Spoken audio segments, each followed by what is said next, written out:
என்னை விட எத்தனை பேர் தகுதியாக இருந்தும் என்ன மட்டும் கிருபை என்று உயர்த்தி வைத்ததே.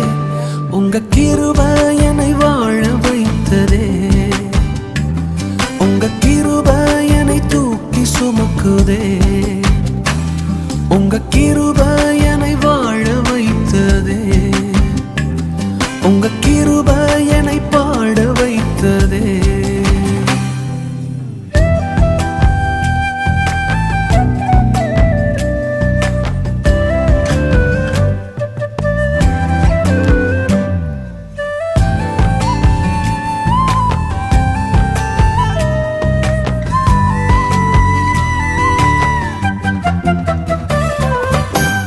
பயனற்ற நிலத்தை போல மறக்கப்பட்டவன் நான், அறுவடை காணாமல் தனிந்து போன